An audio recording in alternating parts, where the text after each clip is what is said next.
You're listening to A World of Empowerment Service from Aingeal Rose and Ahonu.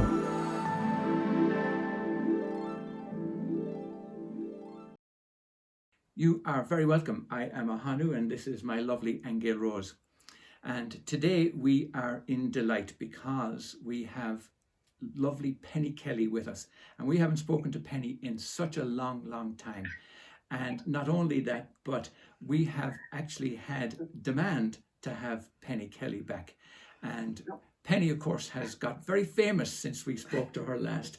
And we're going to be asking her all about that fame and what's been going on the last couple of years, because there has been so much. And I know it's going to be very difficult to condense it all down. But say something, Aingeal Rose, because I know you're thrilled to see her too. I'm ready to get into it. Okay, let's not waste a moment. We haven't talked to Penny in years. In fact, we haven't done many interviews at all over the past few years. Yeah, we've been keeping a low profile too, actually. Yes, and we have. Part of that is because we didn't want to stick our head above the parapet. And tell us about your experience, Penny. Okay, so we've talked about the robes before, these little men in brown robes that came to visit me over a 3-year period, age 79, 80, 81, 79, 80, 81, a little bit into 82. And they had shown me what they kept saying, we're showing you these pictures so you can get ready, because we're here to ask you to renew your agreement. And I'm like, now, wait a minute. Yeah, what did I agree to? Yeah, exactly. And they kept coming back to that and back to that. And then they'd show me more pictures, and it just looked like the world was falling apart. And finally, one day, they said, we would like to show you your work. And I was struggling so badly with Kundalini at that point. I was like, don't tell me anything else I can't handle anymore. But they started into this whole thing and came down to this one sentence: you're here to teach the world about the mind business.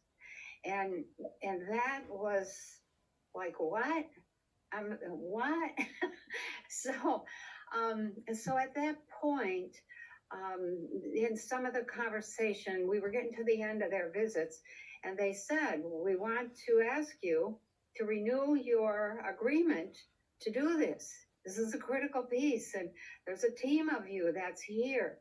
And I was really hesitant. I really didn't think I could do what they were asking me to do, or even begin to think about doing what they were showing me. And that whole thing ended up where I finally said something along the lines of, I'll do what I can. Okay, right. I'll just do what I can. Okay. And didn't know how, didn't have a plan, didn't believe. And meantime, just so our listeners will know, you're running a farm, you're running a vineyard at the time, you were running a B&B, like you were doing domestic type things. So yeah. What they were asking you to do seemed to be like something outside of all of that. That's right. Yeah. Right. Yeah, that was something that was like, what? Yeah. What are you talking about? Yeah. Who's going to listen to me? That kind of thing. That then, toward the end of their visits, they also emphasized a number of times, don't start now. Wait. Keep your head down, stay below the radar. If you stand up and open your mouth, you're going to put your foot in it, number one. Yeah. And I probably would have.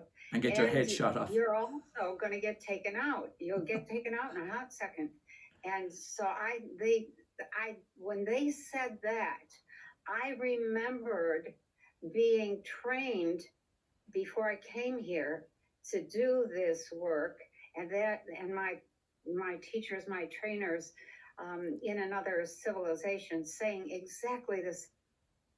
Your timing has to be perfect. You can't stand up too soon. You can't say anything too soon, or you will be disposed of. You have to wait until the crisis is upon you, and only then are people really willing to listen?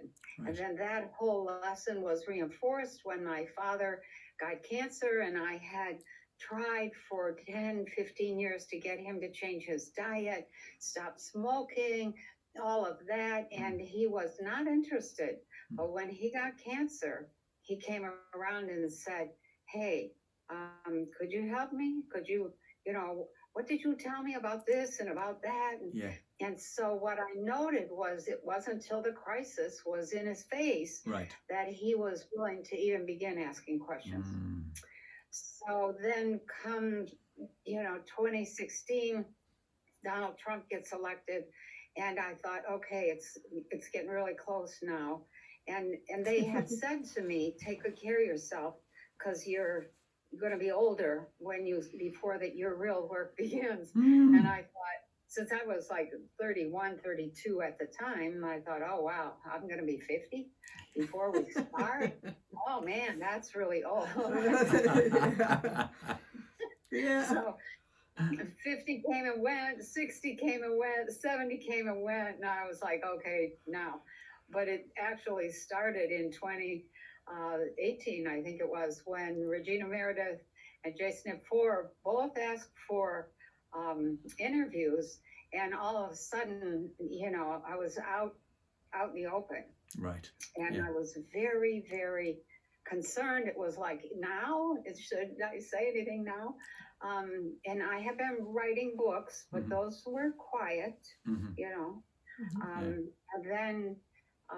And then on the night of, I think it was October 2018, one of my people showed up right in my bedroom and said, okay, now, it's time to get active, get going. Right. It's now. Yeah. Go, go, go, go, go. Yeah. And so I was like, okay, I'm trusting you guys. And they said, you want the people that are trying to control things to be too busy to fiddle around with a beginner. You will be considered a beginner. But you're no beginner, because you've been at this for years. I mean, you've been working with Dr. Levin Good. Right. You've been at the forefront of consciousness really for years. Yeah. But you're keeping a low profile. 40 years now. Yes. So Penny, what do you surmise was the actual time? I mean, what was the clicker? The fact that the powers that be were stepping up their control agenda? Or what was it where you all of a sudden got an, okay, now's all right? You know what? I think it was the powers that be were... Or the powers that were. Yeah, very good.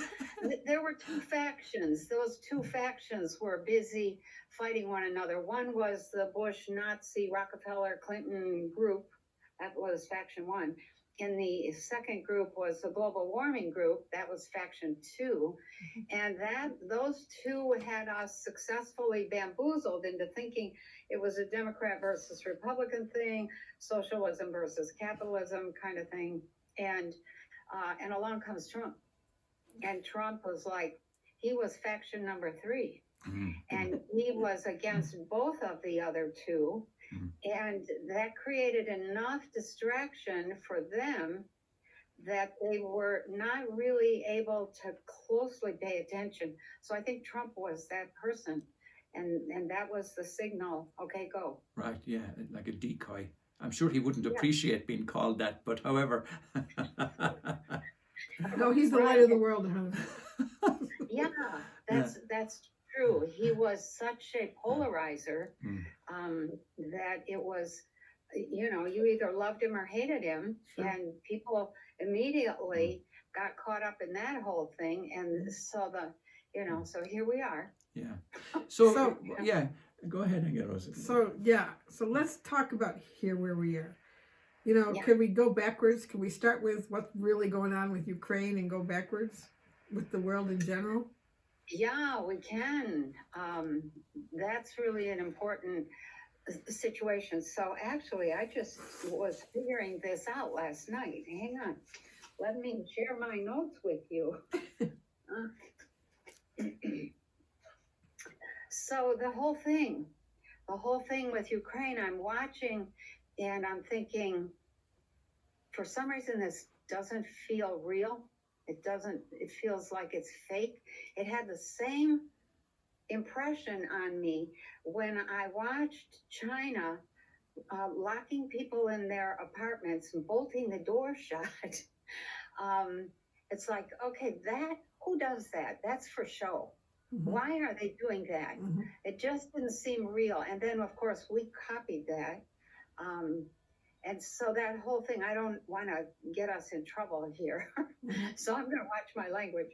But there was a statistic that came out. I think the Ukraine thing started on February 24th. It was a Thursday. And nothing happened for almost a week except a bunch of stories. Mhm. And I'm watching and I'm looking at Putin, and I have been watching this whole thing, this cat and mouse game going on for almost a year, maybe more than a year, in which the NATO people kept moving men and missiles closer to the border with Ukraine. And Putin's getting upset, and he's saying, don't put them there.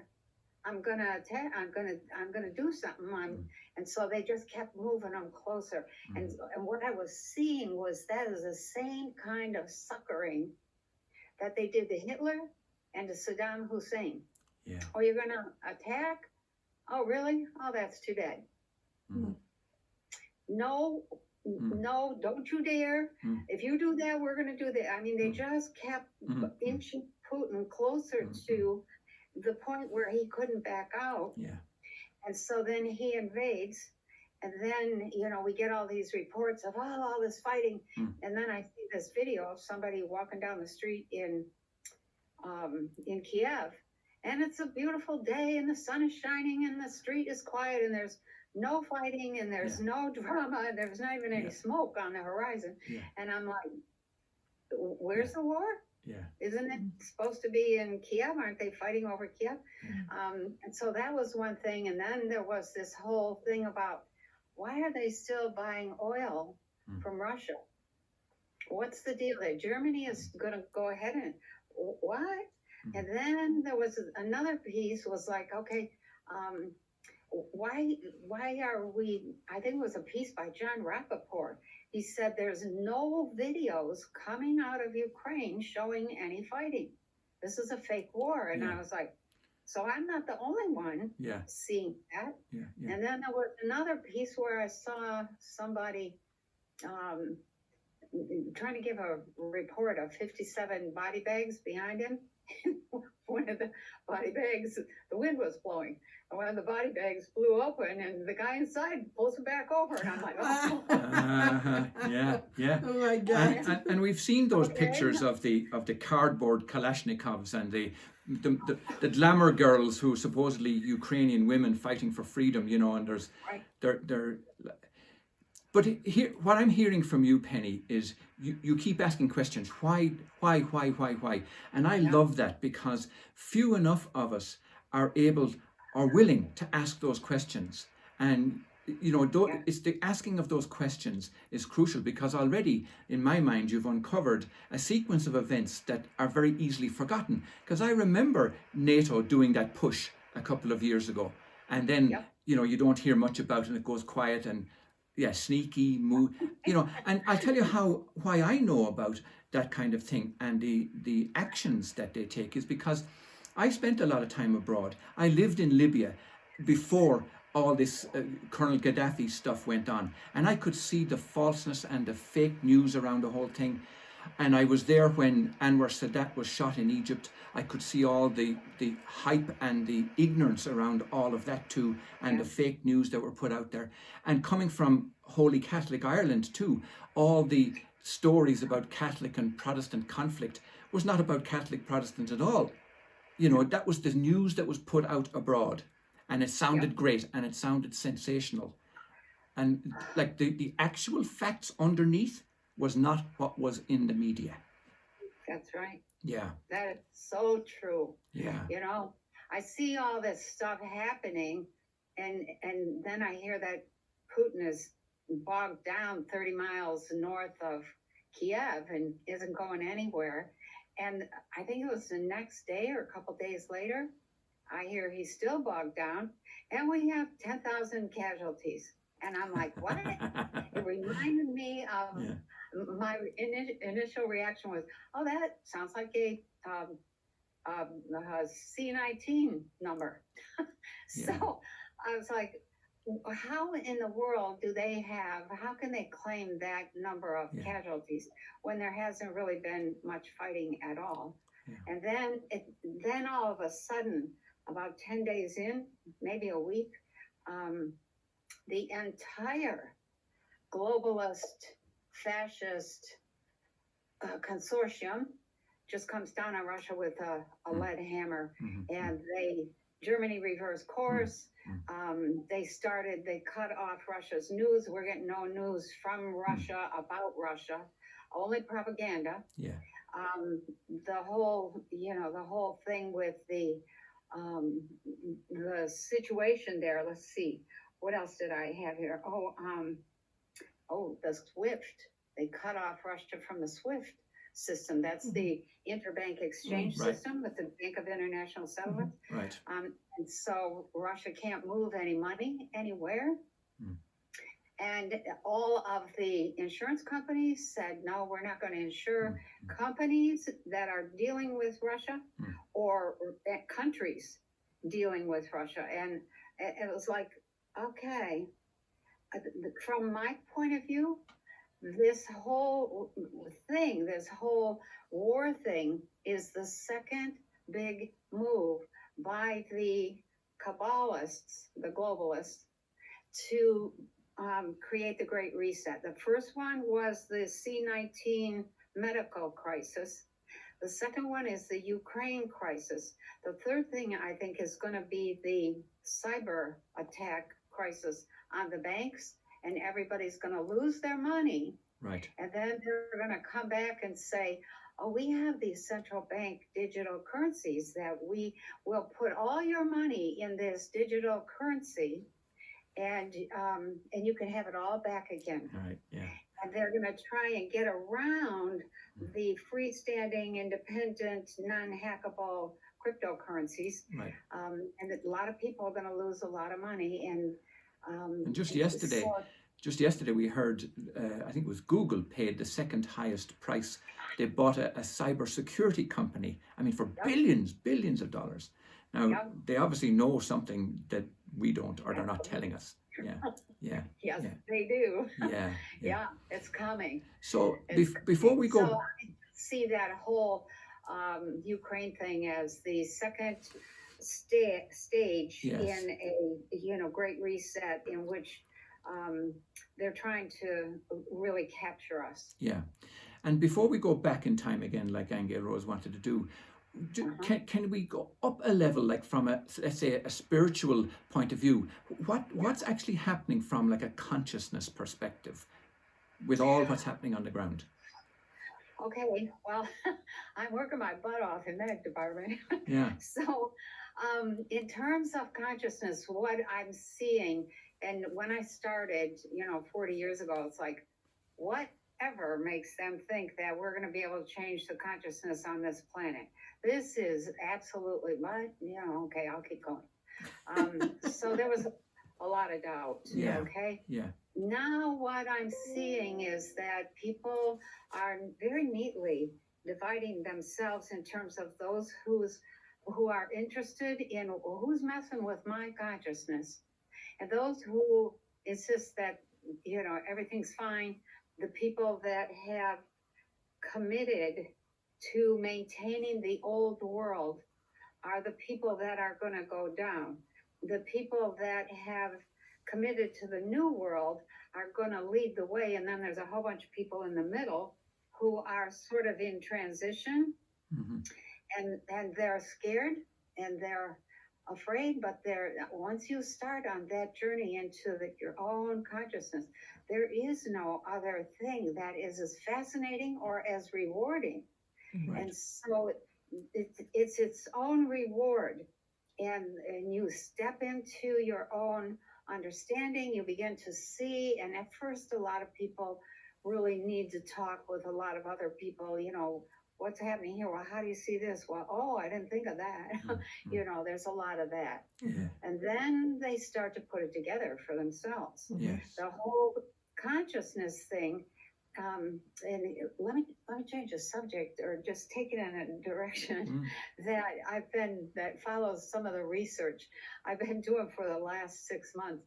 I got to a point where I'm trying to assess, okay, are we getting anywhere? How do we know? Yeah. What's the criteria? And so I started, I don't know how to, I started investigating other dimensional reality systems, third dimensional, fourth and fifth dimensional, and even sixth. And I hear a lot of talk about, oh, we're going to ascend into the something or other dimension. And I would think, no, we're not going anywhere yet. We are three-dimensional people. And I know from my own training and background in research that one of the big goals for this civilization on planet Earth is to make a step in consciousness in which we retain all of our physical selves, our physicality, because a lot of people, enlightenment means becoming a body of light. They move into a light body and give up the physicality. But for us, there's just a whole bunch of background to this, but for us, the goal is hang on to that physical self and develop that consciousness and put those two together to become these extraordinary beings of light and power and wisdom and grace. Right. And can I just ask you? Can help other small or beginner physical systems get a leg up. Pop in a quick question there. Do you think that injection is somehow diminishing the ability of the body to be able to make that leap? Yeah, it does. Right. It does, and I'm really sad to say that. Yeah. There's just a whole bunch of reasons why that happened, but there are a bunch of people, probably at least 30%, maybe 40%, who said no. Yeah. And so we have some hope, but you know, what I know about DNA is that people fall in love and they aren't thinking about DNA Right. at all. And so we get these mixtures. Yeah. And so anyway, to go back to my thing about researching different dimensions, there's just one big criteria that I have come to conclude characterizes a three-dimensional reality versus a fourth dimensional versus a fifth dimensional civilization.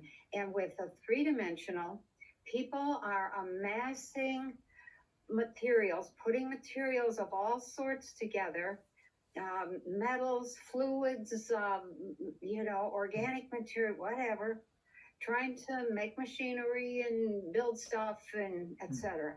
They aren't thinking about the conception point of that thing, whatever it is they're making, what energies, subtle energies, were in play at the moment that they started that process or initiated it.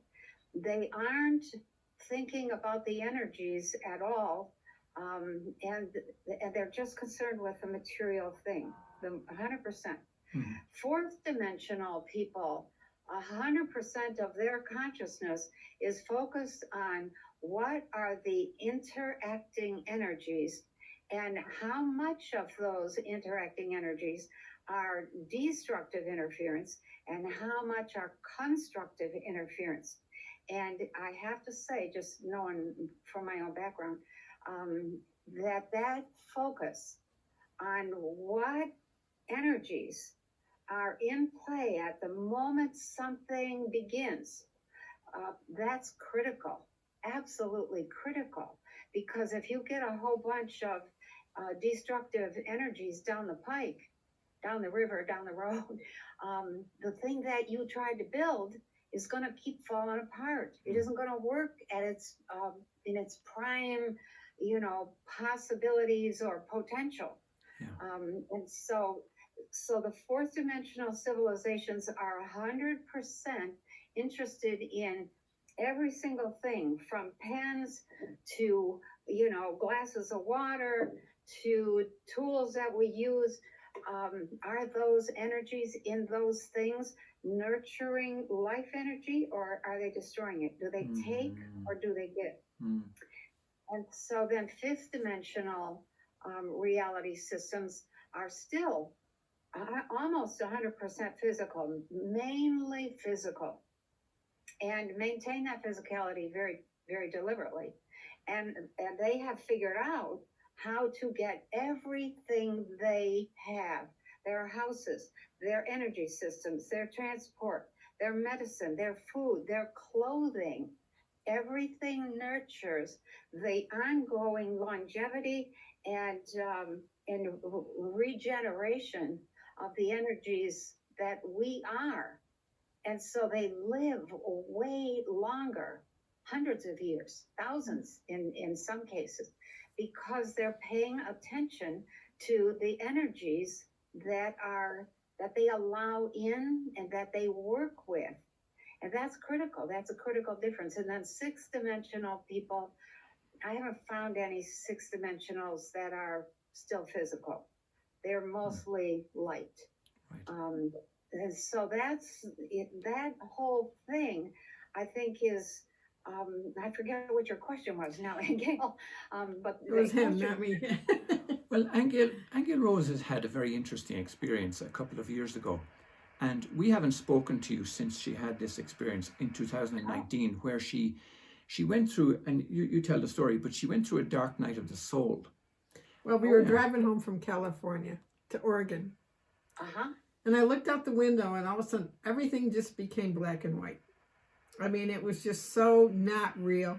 It was just such an illusion that I felt like I was shown that there was just no meaning to anything I was looking at, okay?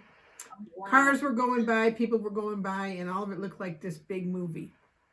Yeah. So I got home, and I'd look out the window, and the tree in the backyard was dissolving into pixels of color and then coming back together.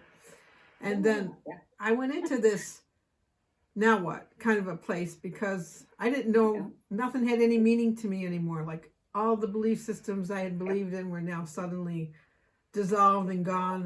My identity was just non-existent. And this went on for a while. And after 2 weeks, I finally heard Source say, pick which dimension you want to live in because the earth is splitting.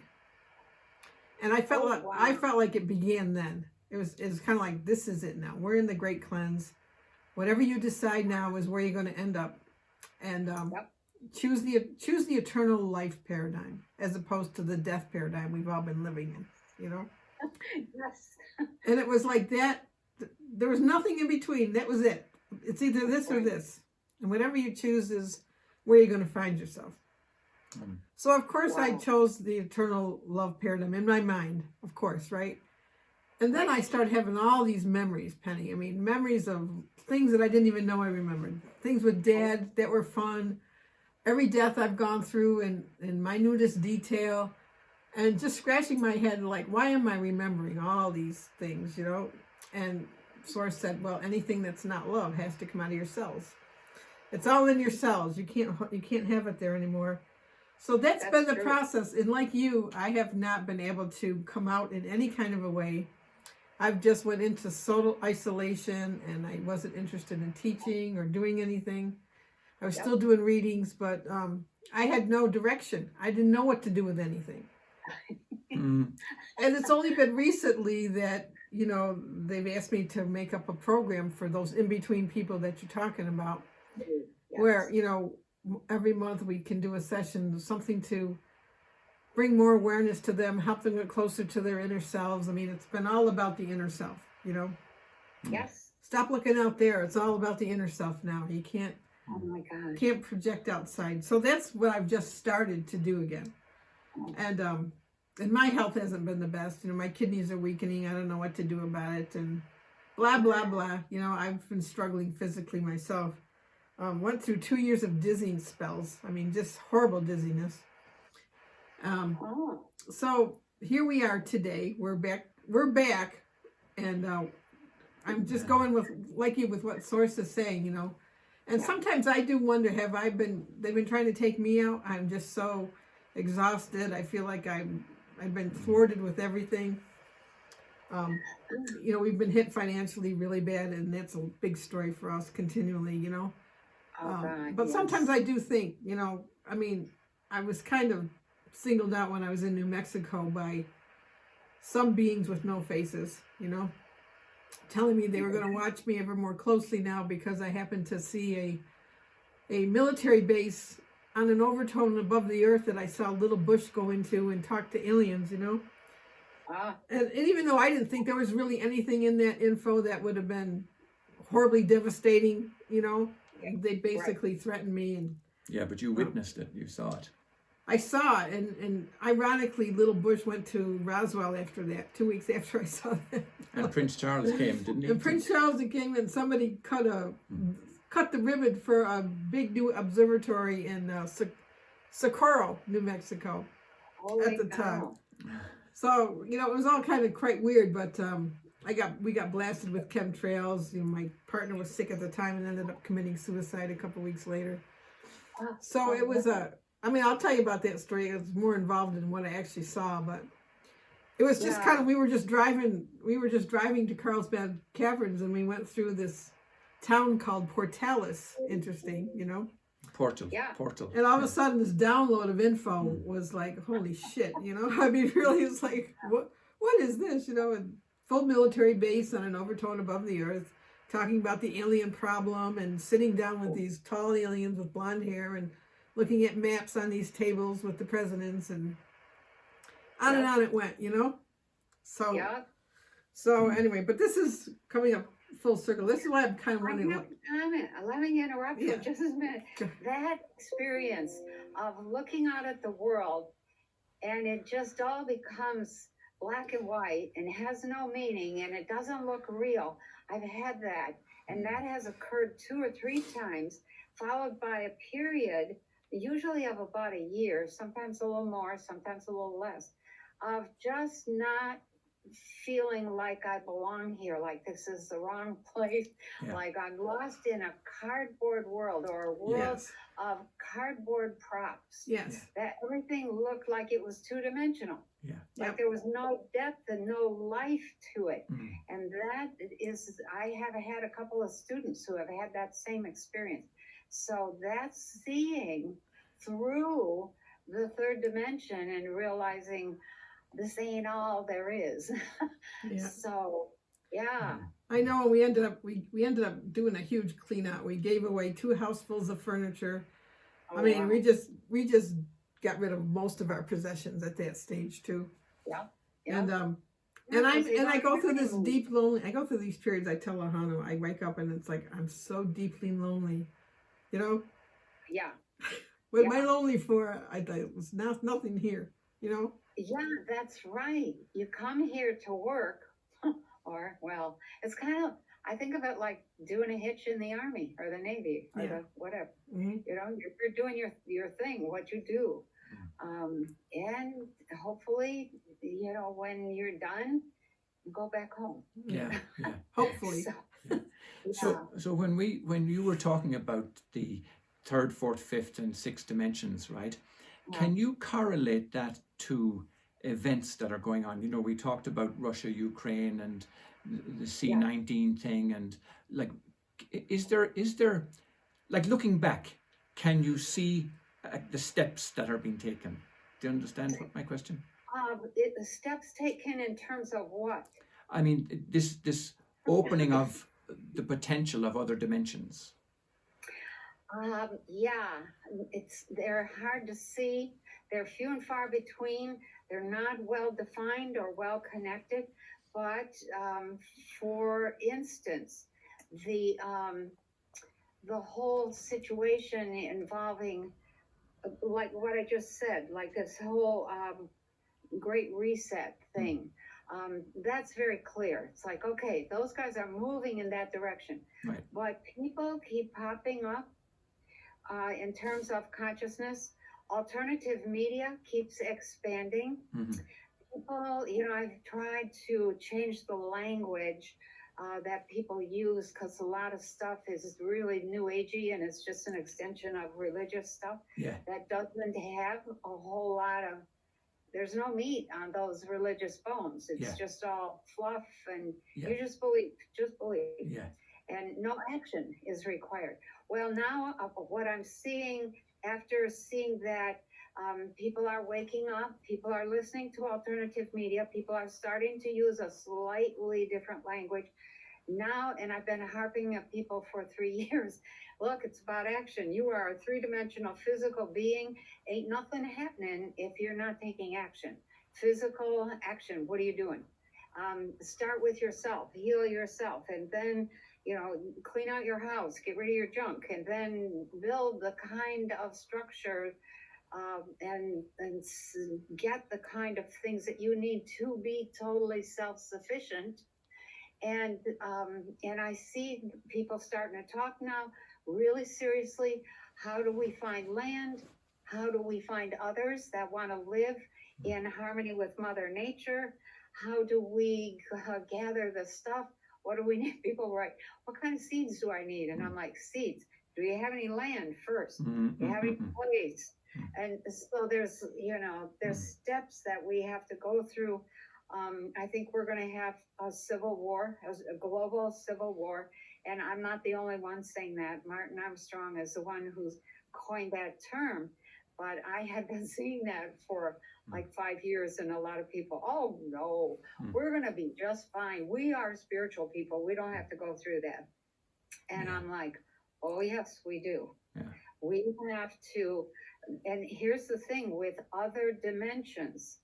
They want to see proof of our commitment to a more loving, to a less harmful, Right. a more conscious lifestyle.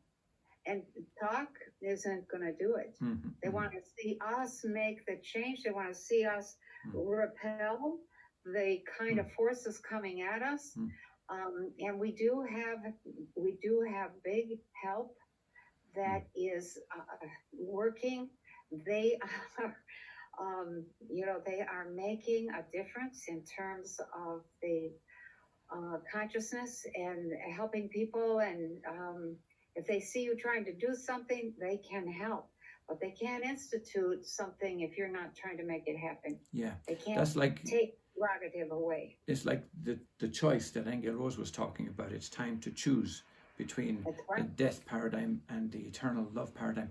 But just for clarity, Penny, when you say they, can you just clarify what you mean by they? They in terms of the powers that be, or they in terms of the others from other The civilizations? good guys. They in terms of the downstepping of spiritual information that you're talking about. Okay, so they are a consortium of people from other civilizations. Some are Syrian, some are Pleiadian, some are Arcturian, some are from, oh my God, they're from all over the place. And the what would I call it? The agreement, the plan has been to counter the takeover of a planet. There was a takeover that was in progress, and I honestly didn't think we were going to be able to overcome that. And then last June, I think it was almost a year ago now, I got a message from my people that said they have left, they've given up. Now the fight is going to be between and among you guys. Right. Who's left. And I was like, okay, wow. So then I wasn't sure that was a true message, and I sort of, sat on that for a couple of months. And then I don't know if it was August or September, I got another message that said they're gone, and check the internet. And I thought, for what? Well, they're not going to announce it on the internet, but I decided, I'll go looking.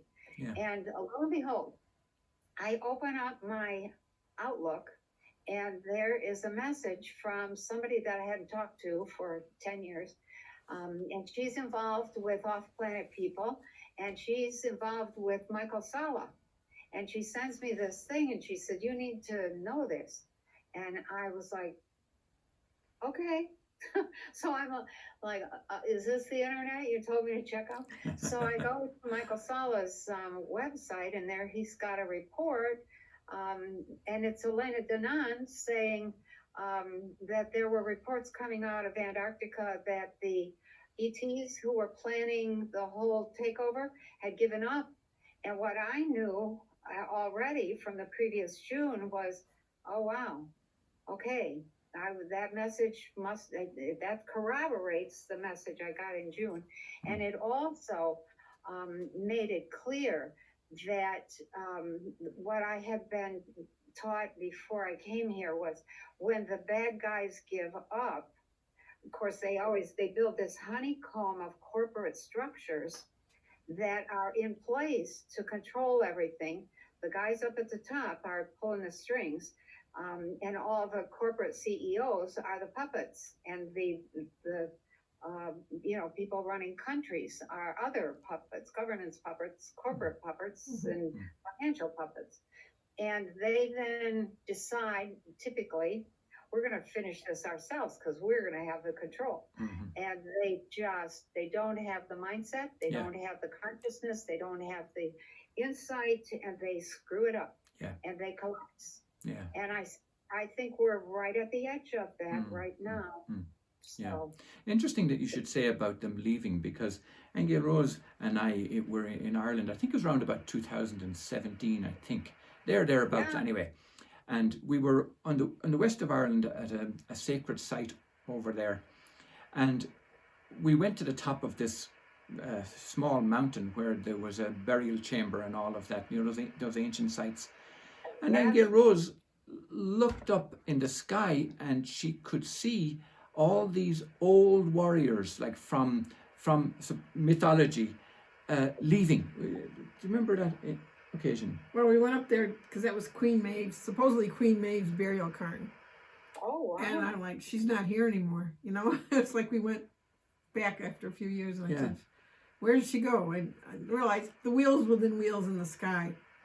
Yeah. And they were the old folks were leaving, and the old folks back in Ireland were, of course, had a habit of warring and putting spells on each other and cursing and all of that, Yeah, so all those. So it was like that. It's time for them to go, So they were all leaving.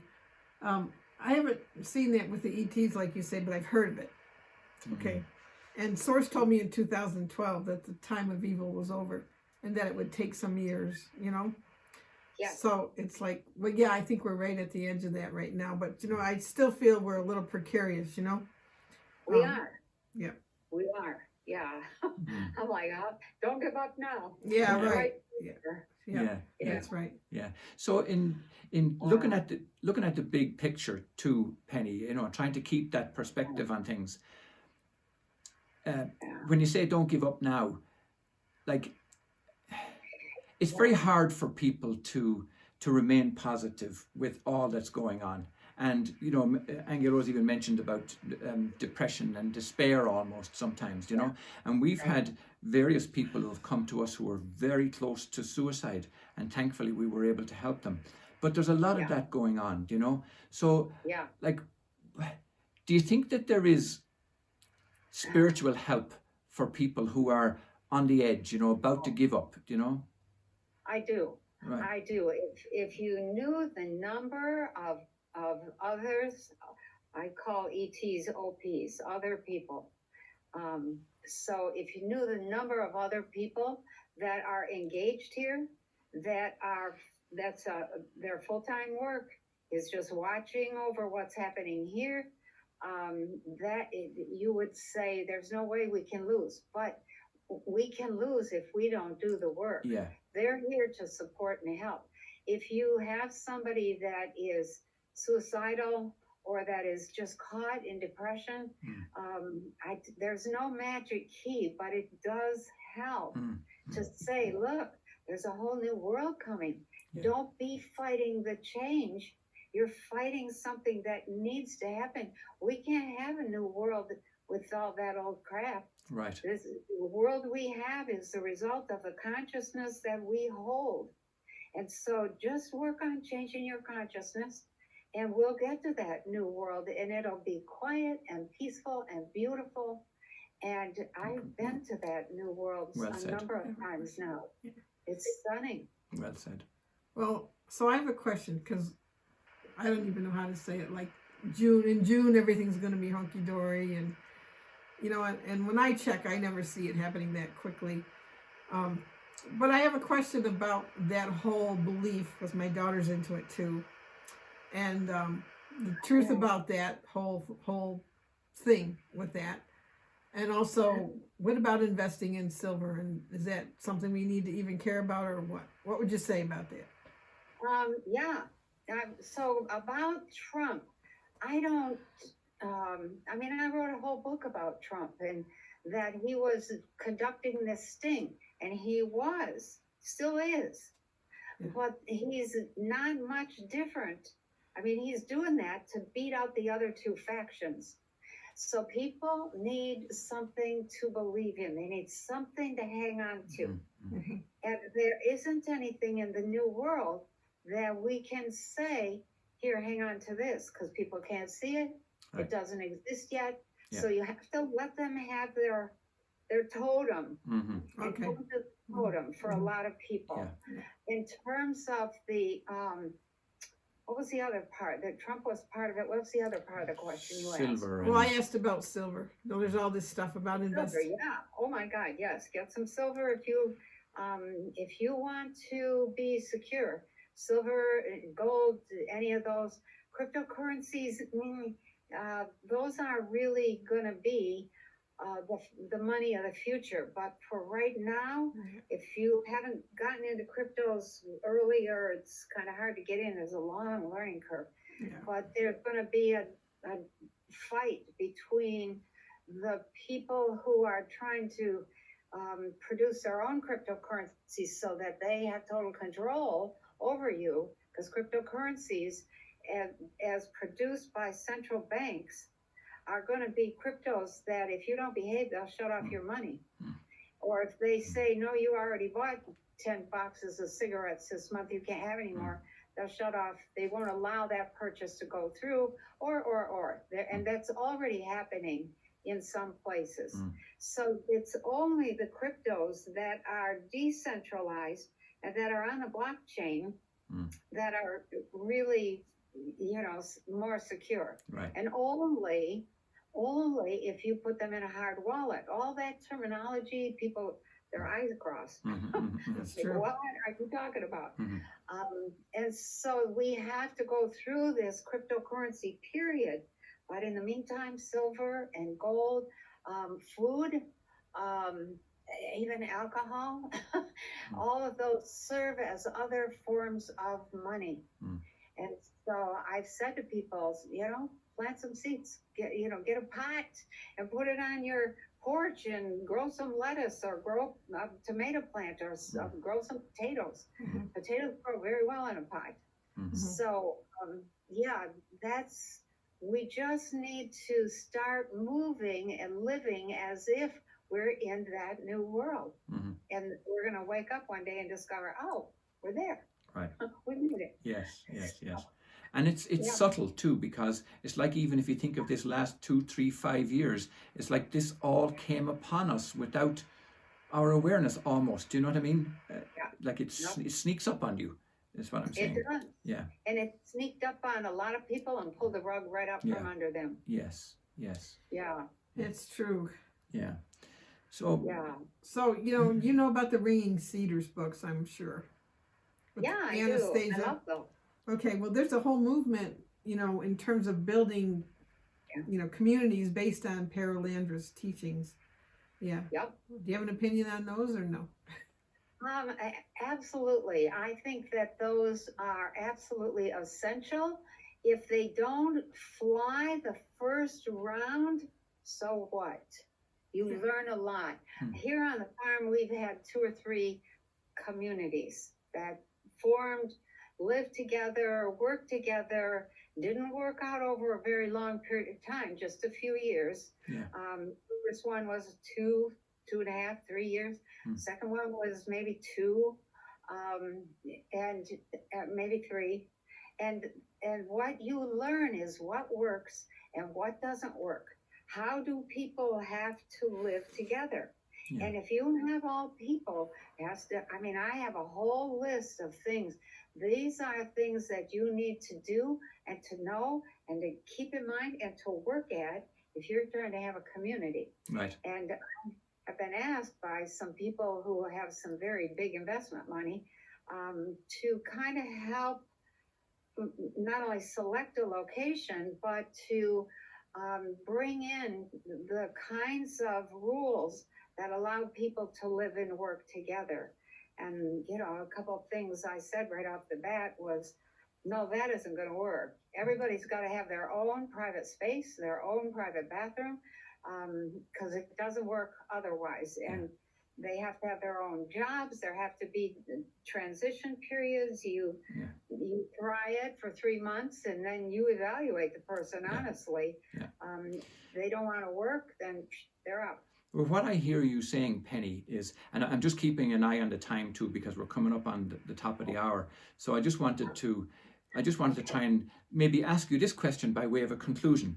What I hear you saying is, and I remember Maharishi Mahesh Yogi saying the same thing, keep one foot in the spirit world and one foot on the earth. In other words, live in both realities at the same time, because each one needs and depends upon the other. But so what I hear you saying is, yes, be very practical.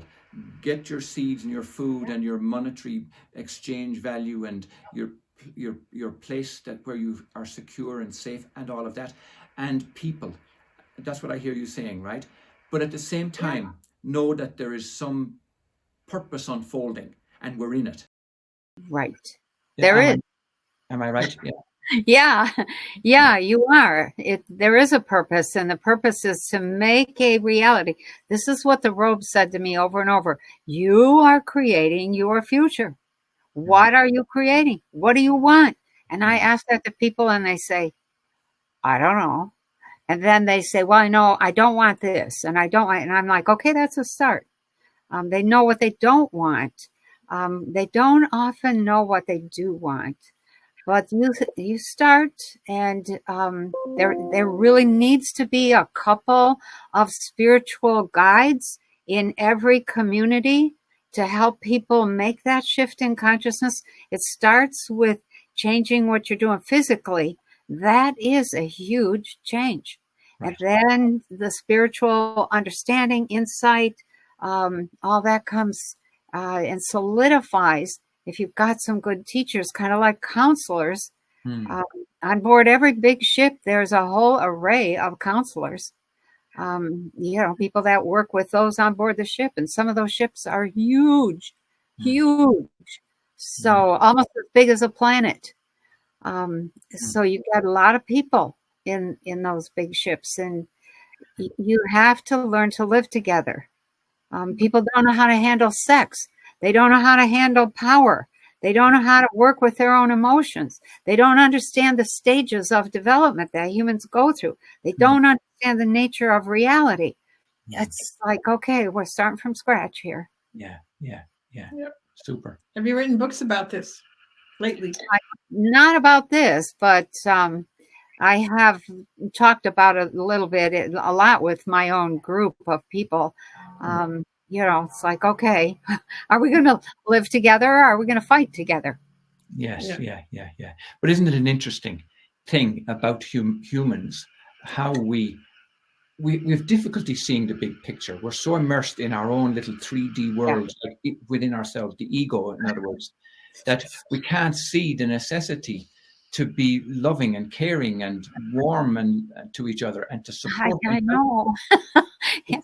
I know. And you know what? That is a function of the frequencies that you hold. As soon as you get into higher frequency states, that love it's there almost automatically. That insight, that patience, that calmness, that all comes with that higher frequency. And we don't really have a whole lot of encouragement or training or even permission for those who know how to stay in that state. Yeah. You have to be willing to change people's lives by demonstrating something different with your own. Right. Yeah. Okay. That's true. All right. It's very true. Unfortunately, we have to leave it there, Penny. We have come to the top of the hour. And Well, now that we know how to get a hold of you, you have a secretary now. now that you've put your head above the parapet. Yeah, I did. Oh, gosh.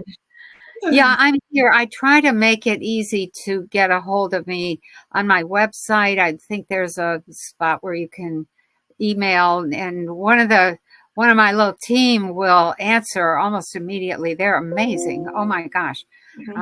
So there's a lot of, I think a lot of teaching we're at over this next 3 years is really, it's really critical. There's a lot of war type activity over the next, 2023, 24, 25, and 26. Yeah.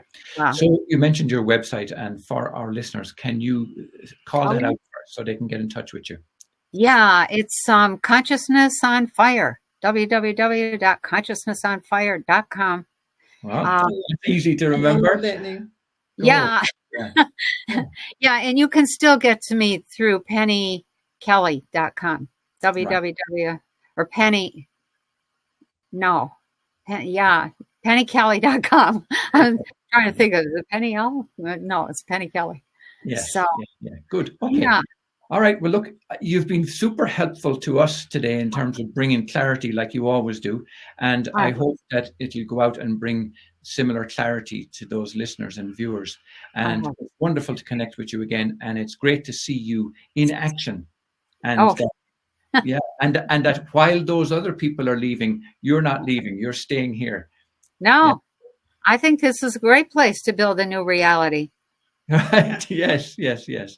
And you look wonderful. Yeah. Well, thank you. Thank you. And let me just add, I don't you guys leave, because you're really critical people in the whole process. No, you're giving me some ideas. Yeah.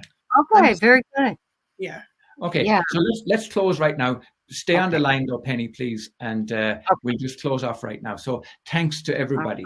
We really appreciate you listening in. Yeah. And thanks to you, Penny. It's been absolutely wonderful. And we will be in touch again. And it is our intention, like you, Penny, to do more of this, because it's so important really to get the message out there now, and to be unafraid of the time. The time is right. The time is now. It is. We're in it. We're in it. Yes. Very good, Aingeal. Right to the eyeballs. Thanks indeed, and bye-bye. Okay, bye-bye. Thank you. Well, thank you for listening to our interview with Penny Kelly after so many years. We totally enjoyed it. And there'll be more coming, because there's a whole lot happening. Don't forget to click on the link below to listen to Reflections in Consciousness, because that program goes right along with what we're talking about. Thank you very much. Bye.